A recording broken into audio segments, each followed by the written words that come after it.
The unexpected awesome of being a dad. The unexpected awesome of being a dad, David Willis.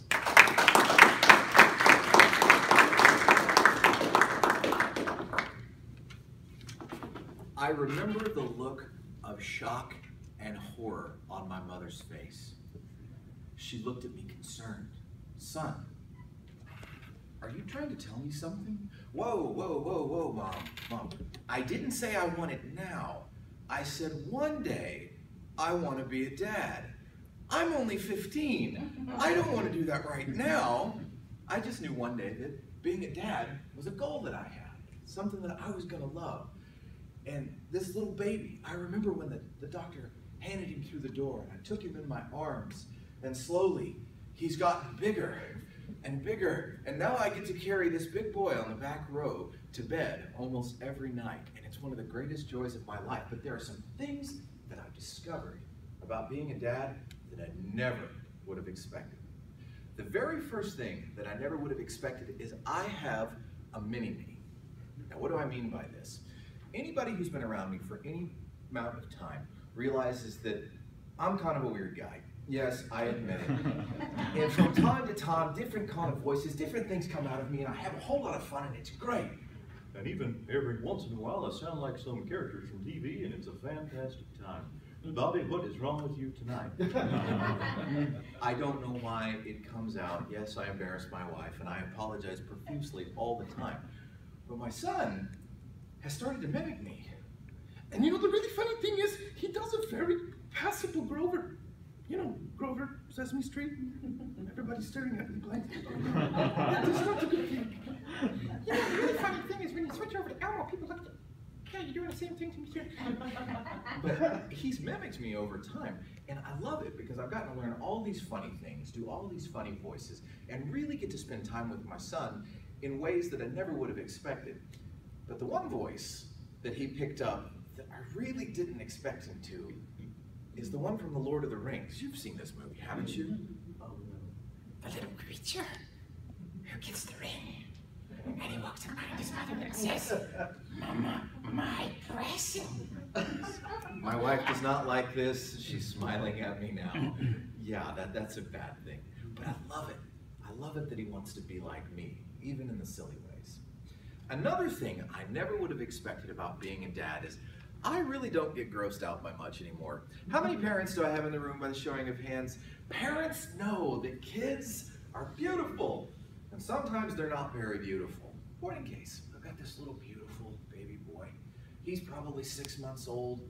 I don't have a shirt on, and he's against my chest, and it feels wonderful. Oh no, he's choking. I pick him up, I jump off the bed to go run to the bathroom. Projectile on my chin, over my chest, in between my toes. Oh man. And then he coos. Okay, everything's fine. We clean him up and it's gonna be okay.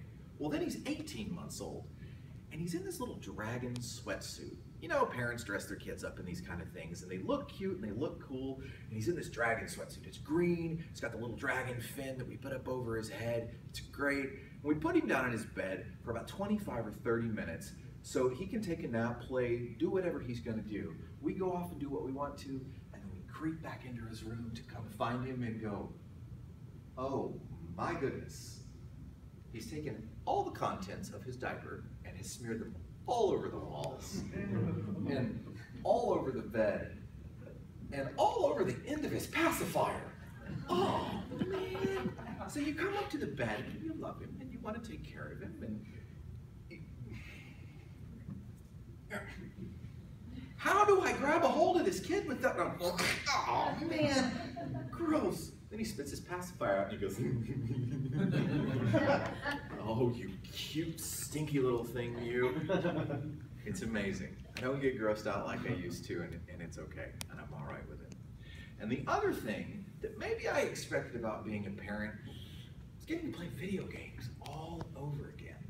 You know, when you're a kid, you love to sit up and play your video games and do your thing. I mean, I'm old school. I like Mario.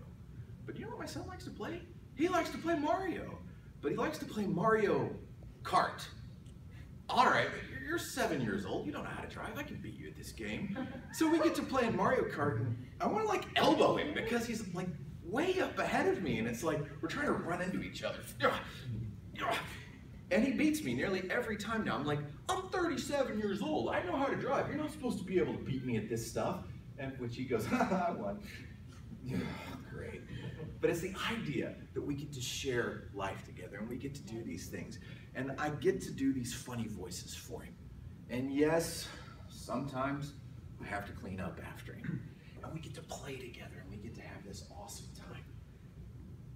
But then there's those times at night when I go into his room, and sometimes I'm awake, sometimes he's not, and I put my hand down on his chest just to feel him breathe. And the little stinker looks up at me and says, I love you, Daddy. And sometimes, just for a little extra flair, he toots.